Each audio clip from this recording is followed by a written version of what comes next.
Good morning everyone. Daily current affair class में आप लोगों का स्वागत है। तो आज हम शुरू करते हैं डेली करंट अफेयर की क्लास। तो इसमें महत्वपूर्ण प्रश्न रखे गए हैं। आज 1 तारीख और 2 तारीख दोनों के संयुक्त वीडियो ये बन रहा है। तो इसमें आप लोग देखें कि आप लोग किस तरीके से इसे अपने लाइफ में यूज में ला सकते हैं। ठीक है, तो चलते हैं पहले क्वेश्चन की तरफ। देख लेते हैं पहला क्वेश्चन कौन सा है। तो पहला क्वेश्चन हमारा है, भारतीय और एशियाई नौसेना है कौन सा Indo corporate India Indonesia coordinate petrol का आयोजन कर रही है। तो इसमें कौन सा ये आयोजन कर रही है, ये आपको बताना है। 34वां है, 35वां है, 36वां है या 37वां है। तो भारतीय और एशियाई नौसेना जो है, ठीक है, ये कौन सा Indo corporate India Indonesia coordinate petrol मतलब पेट्रोलिंग कर रही है, ठीक है, का आयोजन कर रही है। तो ये कौन सा है, तो ये 36वां है, ठीक है, 36वां ये पेट्रोलिंग हो रही है, ठीक है। नेक्स्ट क्वेश्चन है, अमित शाह ने उत्तर प्रदेश के किस जिले में 50 करोड़ रुपए के विंध्याचल कॉरिडोर परियोजना का शिलान्यास किया है, ठीक है। तो देख लेते हैं, झांसी है, मिर्ज़ापुर है, आगरा है या इटावा है। तो अमित शाह ने उत्तर प्रदेश के किस जिले में 50 करोड़ रुपए के विंध्याचल कॉरिडोर परियोजना का शिलान्यास किया है। तो ये कहाँ किया गया है, तो ये किया गया है मिर्ज़ापुर में, ठीक है। मिर्ज़ापुर में विंध्याचल मंदिर है, ठीक है, विंध्याचल देवी का मंदिर है यहाँ पर, ठीक है। तो यहाँ पर इसका शिलान्यास किया जा रहा है, ठीक है। यहाँ पर गंगा का पुनर्निर्माण होगा, ठीक है। यहाँ पर घाट वगैरह बनाए जाएंगे, ठीक है। तो किसने किया है, तो अमित शाह के द्वारा किया गया है, ठीक है। कहाँ, मिर्ज़ापुर में, ओके। नेक्स्ट क्वेश्चन है, हाल ही में भारत से चुराई गई 14 कलाकृतियों को किसने लौटाने की बात कही है। तो इसमें ये कौन लौटाने की बात कहा है, तो ये आपको बताना है। अमेरिका, रूस, ऑस्ट्रेलिया या चीन। तो इसमें से हमारा ऑप्शन सही हो जाएगा, ऑप्शन नंबर सी, ठीक है, ऑस्ट्रेलिया, ठीक है। ऑस्ट्रेलिया जो है भारत से चुराई गई 14 कलाकृतियों को लौटाने की बात कहा है, ठीक है। तो वो लौटाएगा। और इनकी अनुमानतम लागत कितनी है, तो इनकी अनुमानतम लागत है 16 करोड़ रुपए, ठीक है। कितनी है, 16 करोड़ रुपए इनकी अनुमानतम लागत है, ओके। नेक्स्ट क्वेश्चन है, असम और किस राज्य ने सीमा पर तनाव कम करने के लिए समझौते पर हस्ताक्षर किए हैं। तो असम और किस राज्य ने सीमा पर तनाव के लिए समझौते पर हस्ताक्षर किए हैं। तो मेघालय है, छत्तीसगढ़ है, उड़ीसा है या नागालैंड है। तो असम और किसकी सीमा लगती है, तो ये लगती है नागालैंड की, ठीक है। असम और नागालैंड राज्य ने सीमा पर तनाव कम करने के लिए समझौते पर हस्ताक्षर किए हैं, ठीक है। तो देख लेते हैं, पहले ये पूरा ही असम प्रोविंस था, ठीक है, पूरा असम था इससे, ठीक है। तो इससे देख लेते हैं, तो पहले थे कहा अरुणाचल प्रदेश यूटी, ठीक है, क्रिएटेड बाय असम इन विकॉस्टी स्टेट इन, ठीक है। कब हुआ था, तो ये 1987 में हुआ था। उसके बाद, ठीक है, उसके बाद जब कब हुआ, तो ये मिजोरम, जो 1987 में मिजोरम बना, ठीक है। और फिर 1972 में मेघालय, ठीक है, मेघालय और सिक्किम, ठीक है। और नागालैंड 1963 में ये बना था, ठीक है, इसी से कटकर, ठीक है। नेक्स्ट क्वेश्चन है, पीवी सिंधु ओलंपिक में 2 पदक जीतने वाली पहली महिला एथलेटिक बनी है। इन्होंने कौन सा पदक जीता है। तो कांस्य पदक, स्वर्ण पदक, रजत पदक या इनमें से कोई नहीं। तो इसमें से हमारा ऑप्शन नंबर कौन सा हो जाएगा, कौन सा, कांस्य पदक, ठीक है। तो पीवी सिंधु ने ओलंपिक में, ठीक है, कौन सा पदक जीता है, तो इन्होंने कांस्य पदक जीता हुआ है, ठीक है। नेक्स्ट क्वेश्चन चलते हैं, किस राज्य सरकार ने ओलंपिक में स्वर्ण पदक जीतने वाले हॉकी खिलाड़ियों को 2.25 करोड़ रुपए देने की घोषणा की है। तो ऐसा कौन सा राज्य है जो ओलंपिक में स्वर्ण पदक जीतने वाले हॉकी खिलाड़ियों को 2.25 करोड़ रुपए देने की घोषणा किया है, ठीक है। तो उसमें हरियाणा, पंजाब, उड़ीसा या फिर पश्चिम बंगाल। तो इसमें हमारा ऑप्शन सही हो जाएगा, ऑप्शन बी, पंजाब, ठीक है। पंजाब राज्य ने ओलंपिक में स्वर्ण पदक जीतने वाले विजेता खिलाड़ियों को 2.25 करोड़ रुपए देने की घोषणा की है, ठीक है। नेक्स्ट क्वेश्चन देख लेते हैं, तो ये है शू बिंगटियन कहाँ के हैं जिन्होंने टोक्यो ओलंपिक में 100 मीटर में एशियाई रिकॉर्ड तोड़ा है। तो ये कहाँ के हैं, चीन के हैं, जापान के हैं, अमेरिका के हैं या रूस के। तो ये शू बिंगटियन जो हैं ये चीन के रहने वाले हैं, जिन्होंने टोक्यो ओलंपिक में 100 मीटर रेस एशियाई रेस का रिकॉर्ड तोड़ा हुआ है, ओके।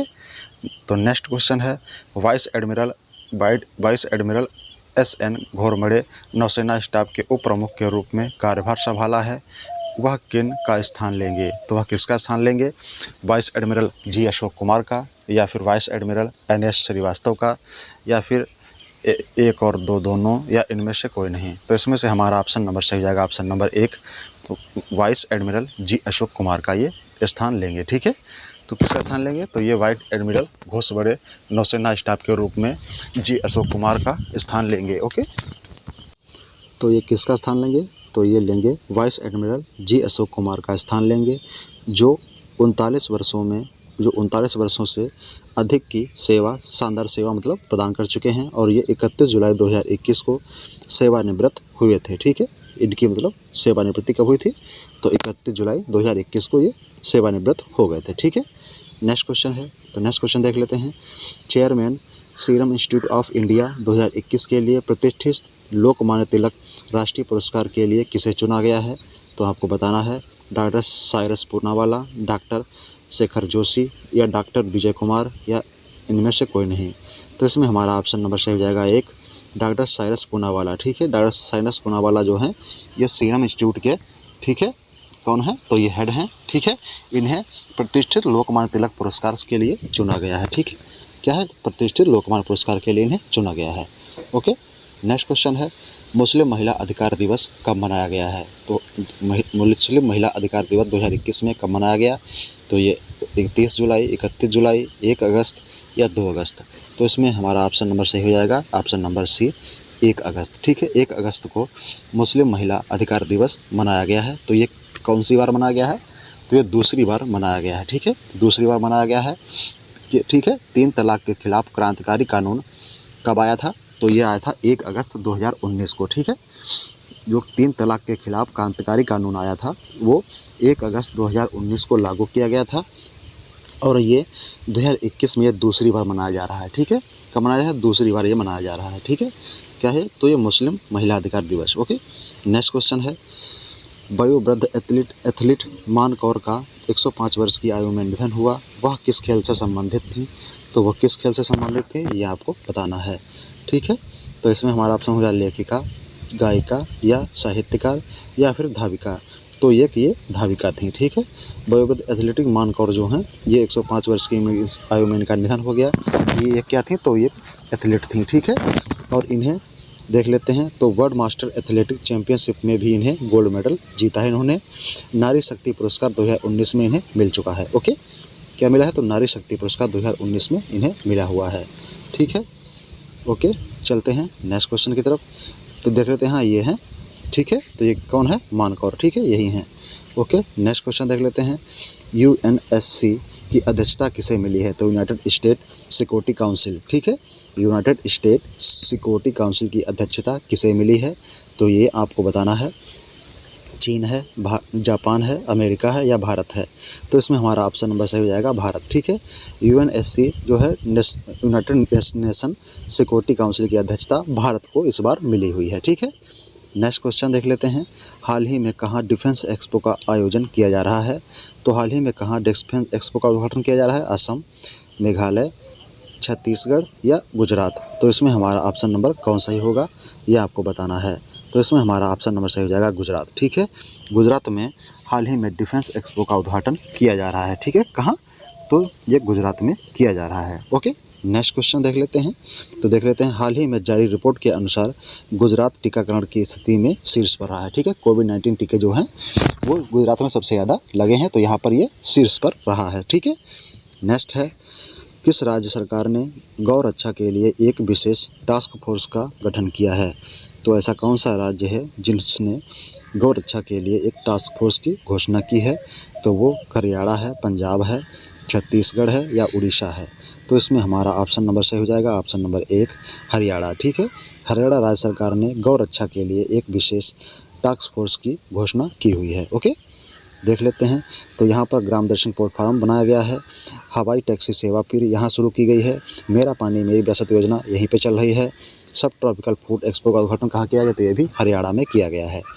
नेक्स्ट क्वेश्चन हमारा है, कितने करोड़ परिवारों को आयुष्मान भारत योजना के तहत शामिल किया गया है? तो कितने करोड़ परिवारों को आयुष्मान भारत योजना के तहत शामिल किया गया है?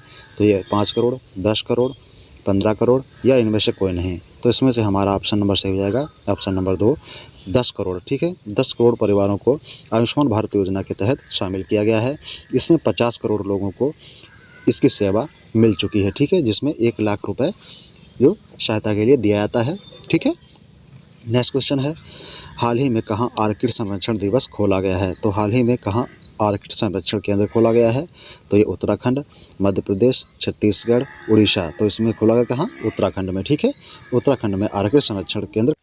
तो हाल ही में कहाँ आर्किड संरक्षण केंद्र खोला गया है? तो ये उत्तराखंड में खोला गया है। ठीक है, नेक्स्ट क्वेश्चन है, तो देख लेते हैं पहला वन चिकित्सा केंद्र कहाँ खोला गया? तो ये भी उत्तराखंड में खोला गया। भारत का पहला जैव विविधता उद्यान कहाँ खोला गया? तो ये भी भारत में, इसका नाम भारत वाटिका रखा गया।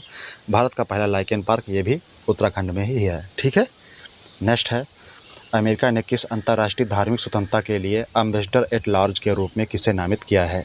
तो अमेरिका ने किस अंतर्राष्ट्रीय धार्मिक स्वतंत्रता के लिए एम्बेसडर एट लार्ज के रूप में किसे नामित किया है?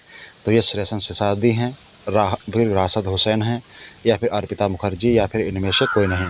तो इसमें हमारा ऑप्शन नंबर बी सही है, राशिद हुसैन। ठीक है, राशिद हुसैन को अमेरिका में अंतर्राष्ट्रीय धार्मिक स्वतंत्रता के लिए एम्बेसडर एट लार्ज के रूप में नामित किया गया है।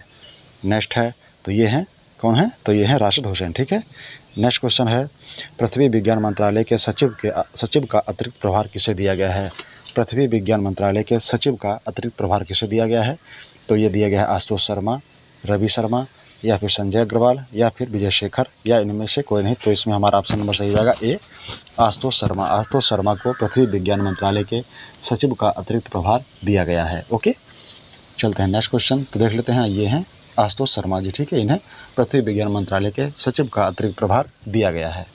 नेक्स्ट क्वेश्चन है, तो नेक्स्ट क्वेश्चन हमारे यहाँ स्टार्ट होते हैं। Thanks for watching everyone by Jaidevi computer classes. Do like, do subscribe everyone. Thank you, thanks for watching, धन्यवाद।